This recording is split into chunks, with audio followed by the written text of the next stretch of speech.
Oke, assalamualaikum warahmatullahi wabarakatuh. Halo semuanya. Di video kali ini aku akan bikin video praktik tugas 3 di mata kuliah basis data ya.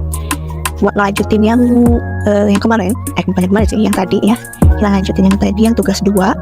Tapi sebelum itu aku mau mohon maaf dulu ke Bapak Tuton, teman-teman, dan para penonton. Aku mohon maaf banget.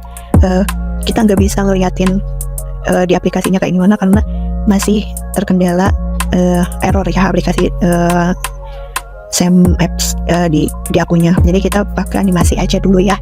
Mohon maaf sebelumnya. Nah, untuk di video kali ini aku tuh bakal nyampein atau menjelaskan tentang melakukan praktikum transaksi dan praktikum basis data terdistribusi ya. Nah, oke, aku bakal ngejelasin secara singkatnya dari praktikum transaksinya ini. Nah, yang pertama aku jelasin terlebih dahulu tentang konsep transaksi dalam basis data. Nah, transaksi adalah satu rangkaian operasi yang diperlakukan sebagai satu kesatuan. Transaksi memiliki sifat ICD, yaitu atomicity, konsistensi, isolation, sama durability. Nah, untuk atomicity-nya apa sih itu? Nah, atomicity ini adalah transaksi harus dilakukan sepenuhnya atau tidak sama sekali. Nah, untuk konsistensi itu adalah transaksi harus menjaga konsistensi data. Nah, untuk isolation adalah transaksi tidak saling mengganggu antar transaksi. Nah, untuk durability adalah hasil transaksi yang harus selesai akan tersimpan secara permanen. Nah, selanjutnya aku bakal ngejelasin tentang commit and rollback ya. Karena ini masuknya ke praktikumnya, tapi kita kan ini ya nggak bisa, jadi aku jelasin aja. Nah, untuk itu udah masuk ke ini ya. Nah, cara pembuatannya kita pakai data yang kemarin yang kita udah buat. Nah, di situ, nah kalian masuk ke create menu rutin ya. Di situ kalian tinggal, nanti ada parameter, kalian klik aja, terus kalian kasih judul yang kalian mau ya, kayak transaksi 1, transaksi 2 atau sebagainya ya. Nah, nanti kita bakalan langsung disuguhin dengan ini buat isi perintah ya. Jadi kita tinggal masukin perintah, kita pakai perintah dari commit. Kita juga bakal masukin pasien baru tapi tanpa perintah commit ya.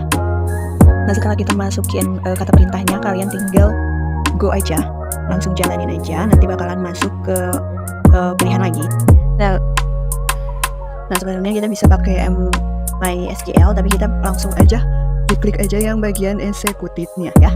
Nah, kalau udah masuk si data pasien yang udah kita masukin itu, kalau udah masuk kayak gitu, karena kita nggak pakai yang commitnya, jadi otomatis si data pasien yang baru kita tambahin ini nggak akan masuk ke si data yang udah kita tulis kemarin.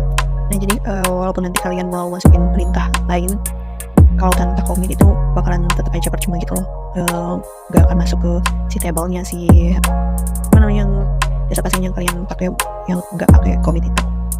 Nah, kalian tinggal klik aja si ini data yang kalian baru masukin tanpa perintah commit, terus kalian edit, terus kalian kasih perintah commitnya. Kalian tinggal tambahin aja perintah commitnya, terus kalian tinggal go jalanin, terus kalian executein. Nah, terus kalian bisa cek sendiri itu udah bakalan masuk ke tabelnya otomatis ya.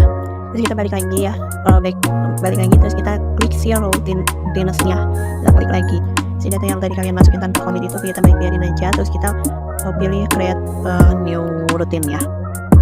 Dan di situ tinggal kalian ketik lagi transaksi 2, terus kita masukin lagi si perintahnya,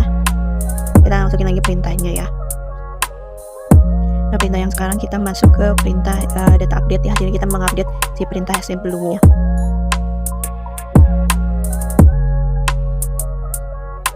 Nah, kalau kita nambah create ini, terus kita tambah nih si Tommy ini, kita ganti jadi boy pakai kayak perintah rollback ya.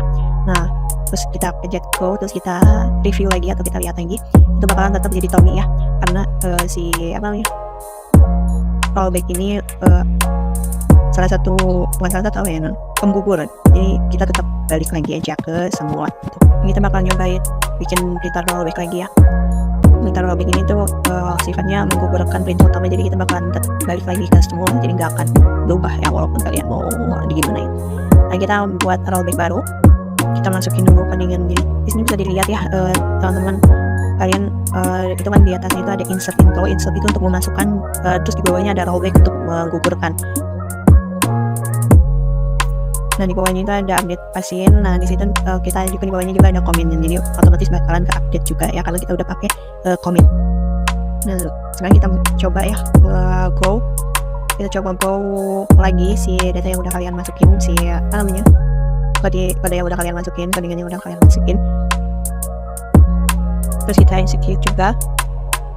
Ya udah kelihatan nih si datanya udah berubah ya, si datanya udah berubah. Sekarang kita cek ke tabel aslinya ya. Nah setelah kalian cek di data aslinya, yang data pasiennya udah berubah ya menjadi nama yang baru kalian ganti. Nah itu untuk fungsi dari rollback, yaitu menggugurkan perintah utama ya. Sekarang kita masuk ke checkpoint, kita masuk lagi ke yang tadi, ke create now rules-nya, diklik lagi, kita bikin lagi. Di sini kita bakal merubah si pasien dengan nama lain pakai checkpoint ini. Checkpoint itu kayak tempat kita buat kembali lagi. Dan di bawahnya kita nambahin nama pasien baru ya. Untuk yang bagian bawahnya itu kita pakai perintah rollback to checkpoint. Berarti itu akan merubah si perintah yang pasien baru menjadi ke checkpoint 1 yang paling atas ya. Nah terus tinggal kalian go, terus kalian klik execute di tugas 3 ini. Nah nanti bakalan yang masuk itu yang tanpa perintah rollback-nya ya. Nah nextnya kita akan masuk ke tabel baru. Di sini kita harus bikin tabel baru juga. Di situ kita bikin nama obat dan transaksi obat ya. Kalian tinggal bikin lagi seperti yang kemarin ya. Jadi sekarang kita tinggal diagram tabelnya tinggal disesuaikan aja dengan ID pasien, obat, dan daftar dan lain-lainnya ya, sama seperti yang kemarin. Kalau kita bikin ini transaksinya itu index primary ya, terus tinggal dijalanin aja, tinggal di go, setelah dijalanin tinggal di save ya. Terus kita bikin kolom yang bagian obatnya, kalian tinggal sesuaiin sama yang tadi ya di primary juga. Nah terus sekarang kita pakai indeks, kita bakal buat indeks reaksi ya di table yang baru aja kita buat tadi. Ini sebenarnya kayak yang video yang sebelumnya, kita di more ini, terus kalian buat si ID ini ada kunci silvernya. Oke guys, kayaknya cukup sampai sini aja aku ininya bikin videonya. Mungkin nextnya kita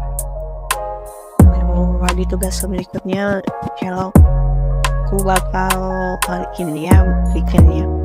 Aku mohon maaf sebelumnya karena waktunya udah mepet banget, aku cuma bisa ngejelasin setengahnya aja.